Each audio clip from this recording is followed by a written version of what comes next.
اگر بندے کے ذہن سے حساب و کتاب، تصور آخرت، اللہ کی بارگاہ میں میزان اور اعمال کا عدل اور بدلہ یہ تصور نکل جائے تو بندے کی ساری توجہ صرف دنیا کمانے پر لگ جاتی ہے۔ پھر وہ دین ہو، دنیا ہو، تجارت ہو، معیشت ہو، روحانیت ہو، صحت ہو، وہ جھوٹا ڈاکٹر بن کر بیچے یا جھوٹا عامل بن کر بیچے، کوئی فرق نہیں رہتا۔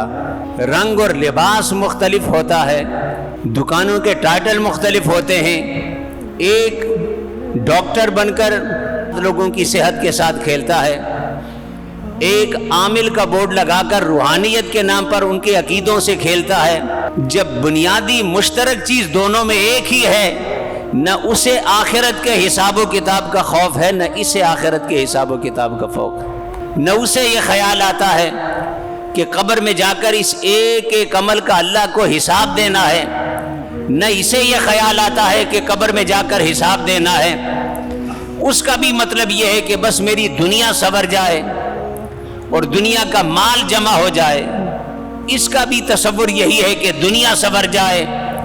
تو جب تصور آخرت ذہن سے نکل جائے، حساب و کتاب کا خوف نکل جائے، اپنے اعمال اور اللہ کی بارگاہ میں کھڑے ہو کر وَأَمَّا مَنْ خَافَ مَقَامَ رَبِّهِ وَنَهَى النَّفْسَ عَنِ الْهَوَىٰ، فرمایا جب بندے کا یہ تصور مٹ جائے کہ میں نے اللہ کی بارگاہ میں کھڑے ہونا ہے، یہ دنیا کی زندگی ہی زندگی نہیں، اس کے بعد ایک اگلی زندگی بھی ہے جسے عالم برزخ کہتے ہیں۔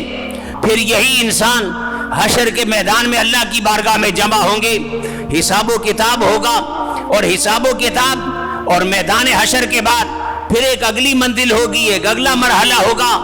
جن پر رب راضی رہا ہے وہ جنت کے راستوں سے گزر کر اپنے اپنے مرتبے اور مقام تک جائیں گے۔ جنہوں نے رب کی نافرمانی کی ہوگی مقام ناراضگی سے گزر کر اپنے مقام تک جائیں گے۔ فرمایا آنے کے بعد ہمارے جگہ بدلتی ہے مگر بندہ ختم نہیں ہوتا۔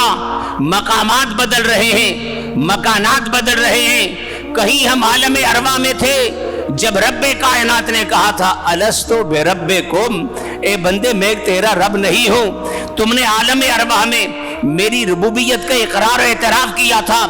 وہ جو عالم ارواح میں تم تھے وہاں سے چلا کر تمہیں رحم مادر میں رکھا، پھر فی ظلمات ثلاث، ان تاریک پردوں میں تمہاری پرورش ہوتی رہی، تم ختم تو نہ ہوئے۔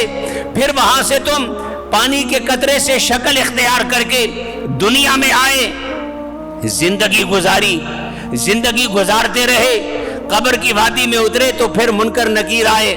سوال و جواب ہے من ربوں کا، ما دینوں کا، ما تقول فی حق ھذا الرجل۔ سوال و جواب کے بعد جیسے تمہارے جواب تھے ویسے تمہارے لیے جگہ بنا دی گئی۔ یہ تمہارا ٹرانزیکشنل پیریڈ ہے، عالم برزخ کا، یہاں سے حشر کا، حشر سے جنت کا۔ فرمایا یہ سفر اب ختم ہونے والا نہیں ہے، جگہ بدل رہی ہے۔ جو سفر تمہارا تخلیق سے خدا نے چلایا ہے اب چلتے چلے جاؤ گے، مقامات بدلتے رہیں گے، جگہ بدلتی رہیں گی۔ تو ایک پیریڈ دنیا کا ہے، جیسے کسی بندے نے کہیں سے کہیں جانا ہو، درمیان میں ایک سروس اسٹیشن آتا ہے، وقتی عارضی رکنے کی جگہ آتی ہے، ان اسٹیشنوں میں سے ایک اسٹیشن دنیا ہے۔ فرمایا وَإِنَّمَا تُوَفَّوْنَ أُجُورَكُمْ يَوْمَ الْقِيَامَةِ، دنیا میں ہم نے تمہارے ذمے کچھ کام لگائے، دنیا میں تمہارے ذمے کچھ ڈیوٹیاں لگائیں، دنیا میں تمہارے کاندھوں پر ہم نے کچھ رسپانسبلٹیاں رکھی۔ وہ ذمہ داریاں، وہ ڈیوٹیاں جو ہم نے تمہارے ذمے رکھی، تم نے پوری کی ہے یا نہیں کی؟ تم نے انہیں نبھایا یا نہیں نبھایا؟ توفون اجورکم یوم القیامہ، فرمایا ایک دن ہم نے پھر اس کے حساب و کتاب کا بھی رکھا ہے کہ ذمہ داریاں کس نے پوری کی، کون کامیاب رہا، کون ناکام رہا۔ تو یا اللہ یہ فیصلہ پھر آخر میں کیا ہوگا؟